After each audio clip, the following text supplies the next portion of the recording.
Hi, tonight I'm going to show you guys how to make a really thick creamy potato soup. I've done diced the potatoes up and done boiled potatoes with an onion, so I kind of have a head start. I used approximately 15 potatoes tonight. 15 potatoes sounds like a lot until you cut them up. Looks like there's hardly nothing. But there's a trick to making your potato soup really thick. And one of the tricks to it is not using a lot of water. You barely put enough water just to cover your potatoes. A lot of people used to fill their whole pot up with water and potatoes would be floating around. I put my potatoes in, I dice them very small, and I just put enough water to cover the potatoes, and that's it. And I let them cook with the onion in them. So I'm going to show you what this looks like already before I add any of the ingredients or anything. So this is the potatoes with the onion. And as you see, there's hardly no water. And when you don't use a lot of water, so state before the potatoes had cooked, they was approximately probably up to here.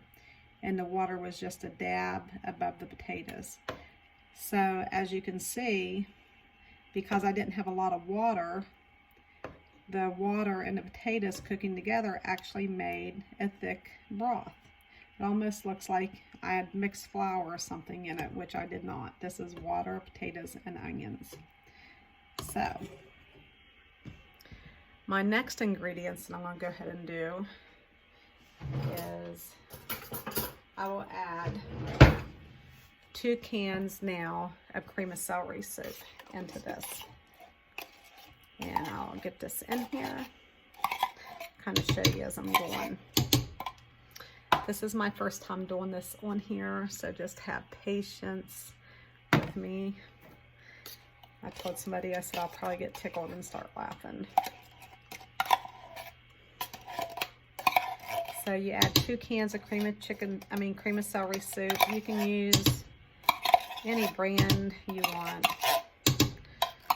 I like to use the Campbell's brand and this, but like I said, you can do whatever you want. So I'm going to stir this. I'm going to show you. Now, if you notice how thick the cream of celery is, making it even more. So I'm going to stir this as my pot's getting warm. So I'm going to let that kind of dissolve. So that's going to even make it thicker. And I'm going to add my pepper now. And probably a good,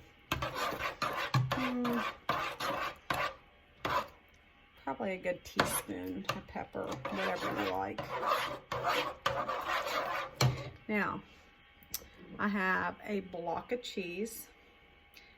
This is Velveeta. I use a half of a block, which is a lot, but it's going to even make it a lot creamier. And I don't get into cutting everything up and measuring it too much, so I'm just going to kind of tell you guys how I do it and approximately what I put in it. I measure some things. I've just kind of been cooking for so long, I just kind of know the texture. So anyhow, that is a half a block. So I'm going to throw this in here. So I have that in there now. Now, I'm not a fancy cook, kind of like a country cook. I'm real down to earth here, so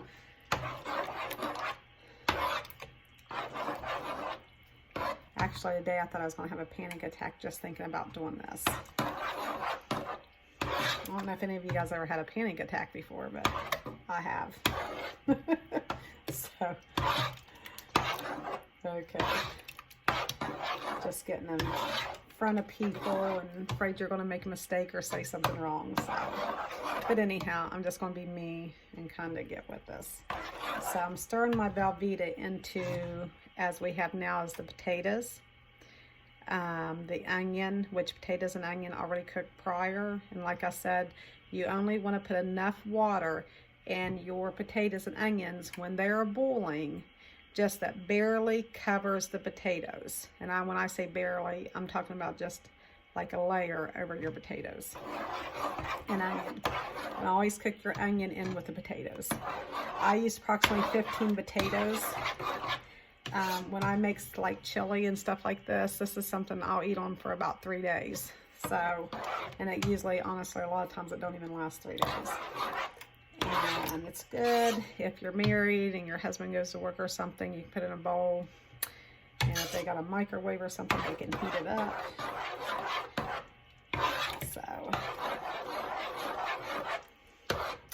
So I have my potatoes and onions boiled now. I have 2 cans of cream of celery soup. I don't cut fresh celery up in potato soup. I know people used to do that, and probably a lot of people still do. I like to use the cream of celery because it makes it even more thicker.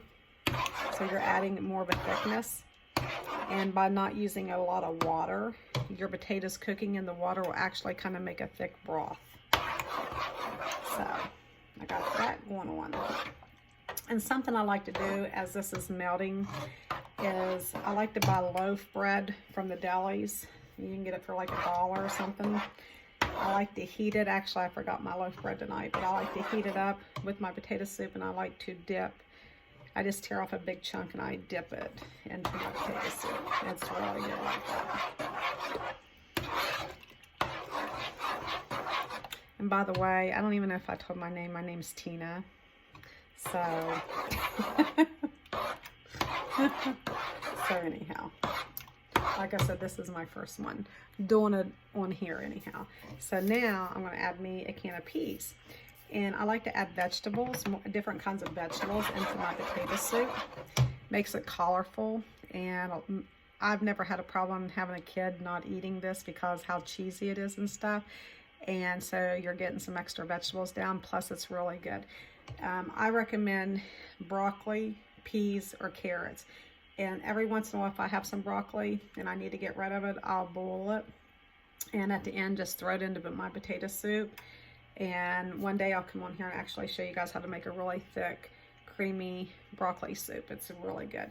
But I like to put peas and I like to put carrots into my potato soup. When I had my restaurant a long time ago, it was a big hit. People really liked it. So just something I just like to do. You don't have to. If you don't want to add both and you don't like carrots but you like peas, throw the peas in. If you don't like the opposite, just either or. And if you like broccoli, throw it in. You can't go wrong. So, and I'm going to show you now. This is after adding the Velveeta, which is still melting. So kind of give it some whatever. See how thick? This is the trick to making thick, creamy potato soup at home, is you do not put a lot of water while you're boiling your potatoes and your onion. I'll say this repeatedly. You put enough just to cover your potatoes and boil them on medium, and you want to stir them a lot. And this is going to get thicker and thicker. So,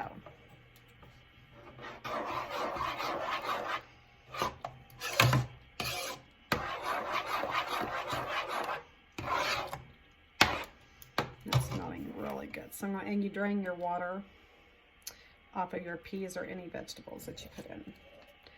So I have now, I have to throw my trash away as I go because I can't stand, sorry, my stuff getting all, so I always keep me I'm kind of a neat freak, so I always keep me a little bag close by so as I'm cooking, I can get rid of my trash bin so it's not in my way. I'm going to add me a little bit of pepper because I do like a lot of pepper. I do not use salt.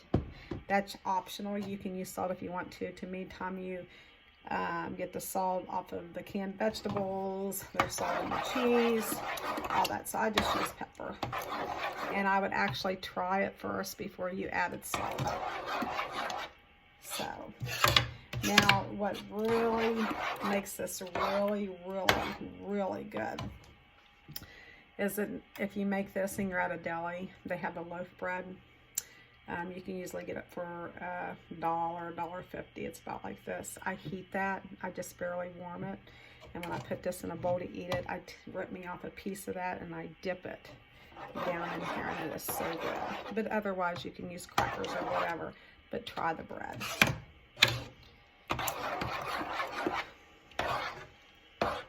So this is melting. Now I'm going to show you again what it looks like after you add the carrots and the peas. And you see how thick this is. That is so good. You cannot go wrong. And the cheese is still melting. And I do use Velveeta cheese.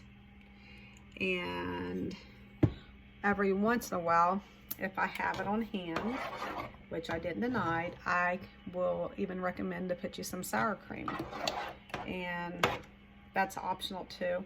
You can put you 3 or 4 teaspoons or put you half of a container. It's just whatever you like. You can't go wrong with sour cream and you can't go wrong with cheese.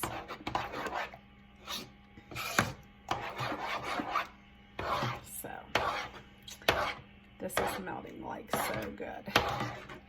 And everybody, when I say everybody, I mean everybody, loves this potato soup.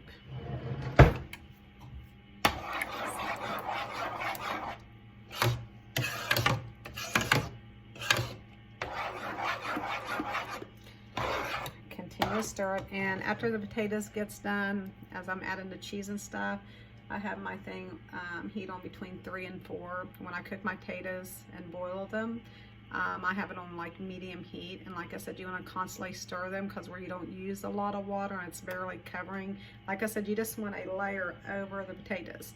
So you want to barely cover the top of the potatoes. So you do want to stir it more than you would if you used lots of water. And your potatoes with no more water than you're using will actually make a thick broth. So here we go so far. And as you see, it is really creamy now. This is really good in the winter. I live in West Virginia, so winters here is like today it's set, well, I think it was almost 70. I don't actually like it. I wore my boots just to pretend like it was cold. In December I do like snow, and I like it to feel like Christmas. But I like more northern in the winter time because I do like winter, and I just like it to be a little bit cold around Christmas, and I love a Christmas snow. But as of right now, it's like 70 here. It's a bummer to me. Some people like it, but I don't like it. But anyhow, this is a really good, I make this in the summer or whatever, it's just good. But in the winter time, this is really good.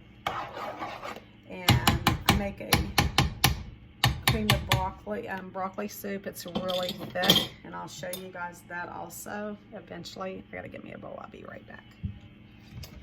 So I'm gonna put me just a little dab because I gotta try it out. You know, when you're cooking something, you have to try it out.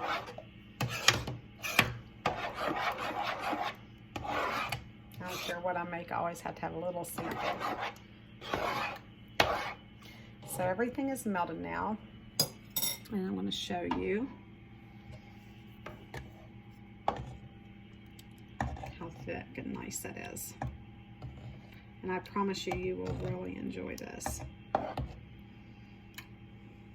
So, that is how I make a creamy,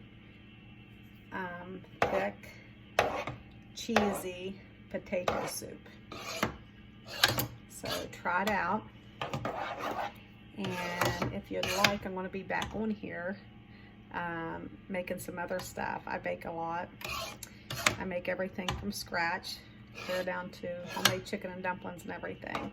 So if you would subscribe, I would really, really appreciate it. So I'm going to try my potato soup out. And my burner off. And always let it cool some, and I do not use milk. Y'all's probably wondering that. I don't put no milk. I have cheese and all the other stuff that makes my thickening, so I don't need no milk. Very good. I gotta have one more bite.